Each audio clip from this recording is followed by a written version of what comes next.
Hey, it's Raleigh from KAMUI, and today's retrospective comes from the 2018 Mosconi Cup hosted in London, England. Now, for anyone who doesn't know, the Mosconi Cup is kind of like pool's version of the All-Star game. It pits the 5 best American players against the 5 best European players, and it's always a super fun time unless you were betting big on America to win, because from 2007 to 2017, America won it exactly once. By the time the 2018 Mosconi Cup came around, Europe had tuned up America 8 times in a row, and the last 2 years were such blowouts that people were worried they'd have to cancel the event because it was no longer competitive. Enter the 2018 Mosconi Cup, which started off like a normal Mosconi Cup because Team Europe went up 2-0, and it looked like they were going to make it 3-0 because Team America had some unknown guy going up against Europe's most decorated player, Niels the Terminator Fyan, who looks like some kind of robot handcrafted by science to destroy America at pool. I mean, look at this guy. And in reality, Niels is one of the nicest dudes you'll ever meet. He has a great YouTube channel you should totally subscribe to, link in the bio. But if you're just looking at him, he looks like some kind of Dutch John Wick character. And as a 4-time Mosconi Cup MVP, no one thought America had a chance at this third game. And then Tyler just kept winning games. I mean, sure, he got a little bit lucky here and there, but he also made some insane shots and just somehow scraped up a win to put America on the board.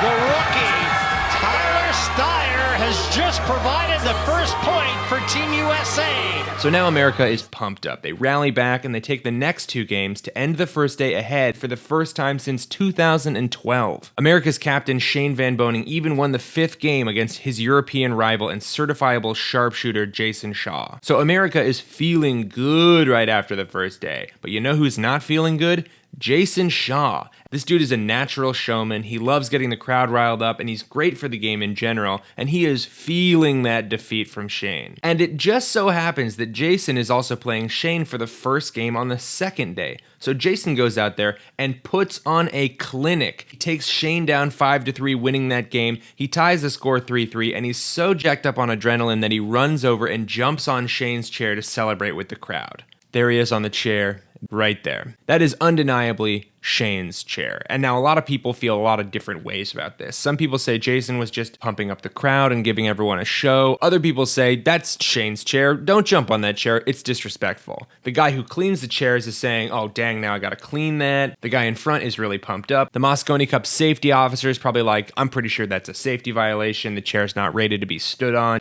It's hard to say how most people felt. It is not hard to say how Tyler Styer felt, because he made it very clear he was not okay with that. Now, Tyler grew up watching Shane play. He was inspired by Shane. Shane is his team captain. He did not like Jason's chair move. So when Europe tied it up 4-4 and Tyler faced Jason in their doubles match, Tyler came out guns blazing. I think you could replay that match 100 times and Europe might win it 80 of the times. But this time, Tyler was riding high from taking down Niels Fyan. He's using the chair thing as motivation. It's also his first season at the Mosconi Cup, and he hasn't lost a match, so he doesn't know how bad that hurts, and he's not afraid of it yet. And as a result, Tyler and Billy just go to town on Jason and Eklund, and they win Game 9. Yes! And we get this delightful little interview moment. You know what? There really weren't any nerves because Jason won that match against Shane, and Shane's the king, and he went up and stood in his chair.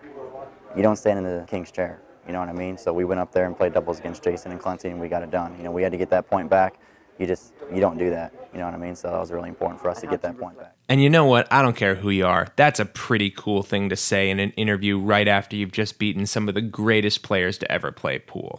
You don't stand in the king's chair. It's just a cool line. Now, the entire 2018 Mosconi Cup is worth watching, but on the final day, when America was up 10-6 and needed just one more win to clinch the cup, Team Europe rallied back. Jason Shaw got his revenge on Tyler Styer to make it 10-7. Joy for Jason.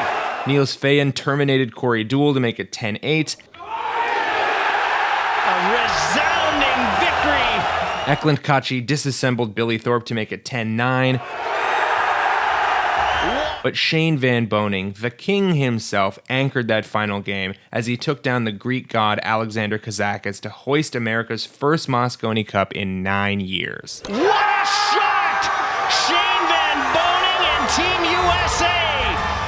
Unbelievable finish to the 25th anniversary of the Mosconi What a match. What a tournament. Check out the Mosconi Cup if you ever get a chance, and drop me a comment if you have a moment in pool you want me to do a retrospective on. Thank you so much for watching. My undying love and respect to all the players of the Mosconi Cup. Those dudes are on a completely other level. Don't forget to like and subscribe if you do that kind of thing, and don't forget to not stand in the king's chair, because apparently people get mad at you.